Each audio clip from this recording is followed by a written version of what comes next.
ನಮಸ್ಕಾರ. ನನ್ನ ಹೆಸರು ಮಲ್ಲೇಶಪ್ಪ ಸಿದ್ದರಾಮಪುರ ಅಂತ. ನಾನಿವತ್ತು ಡಾಕ್ಟರ್ ಎನ್ ಲಕ್ಷ್ಮೀದೇವಿಯವರ ಒಂದು ಕವನವನ್ನು ವಾಚಿಸ್ತೇನೆ. ಡಾಕ್ಟರ್ ಎನ್ ದೇವಿಯವ್ರನ್ನ ನೆನೆಸ್ಕೊಂಡ್ರೆ ನೆನಪಾಗೋದು ತಕ್ಷಣ ನನ್ನ ಕಣ್ಮುಂದೆ ಬರೋದೇನೆಂದರೆ ಅವರ ಜೀವನೋತ್ಸಾಹ ಮತ್ತು ಲವಲವಿಕೆ ಅಂತಕ್ಕಂಥದ್ದು. ಒಂದು ಸಣ್ಣ ಸಂಗತಿಯಲ್ಲೂ ಕೂಡ ಎಷ್ಟೊಂದು ಸಂತೋಷವನ್ನು ಅನುಭವಿಸಬಹುದು ಅನ್ನುವಂಥದ್ದನ್ನು ಅವ್ರು ನೋಡಿ ನಾವು ಕಲಿಬೋದು. ಅಷ್ಟೊಂದು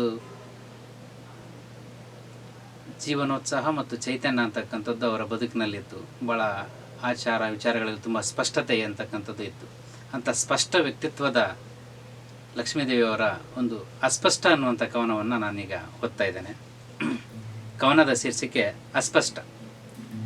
ಜಗದ ಪ್ರತಿಯೊಬ್ಬರೂ ತಮ್ಮೊಳಗಿನ ಪರಮಾತ್ಮನ ತಣಿಸಲು ಆತರಿಯುವವರೇ. ಜಗದ ಪ್ರತಿಯೊಬ್ಬರೂ ತಮ್ಮೊಳಗಿನ ಪರಮಾತ್ಮನ ತಣಿಸಲು ಆತೊರೆಯುವವರೇ.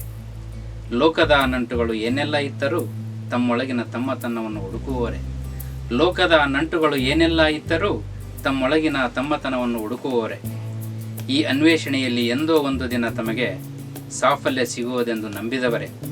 ಈ ಅನ್ವೇಷಣೆಯಲ್ಲಿ ಎಂದೋ ಒಂದು ದಿನ ತಮಗೆ ಸಾಫಲ್ಯ ಸಿಗುವುದೆಂದು ನಂಬಿದವರೇ.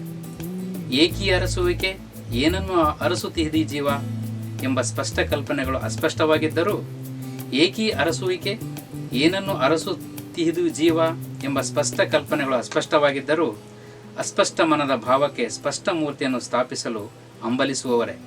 ಅಸ್ಪಷ್ಟ ಮನದ ಭಾವಕ್ಕೆ ಸ್ಪಷ್ಟ ಮೂರ್ತಿಯನ್ನು ಸ್ಥಾಪಿಸಲು ಹಂಬಲಿಸುವವರೇ.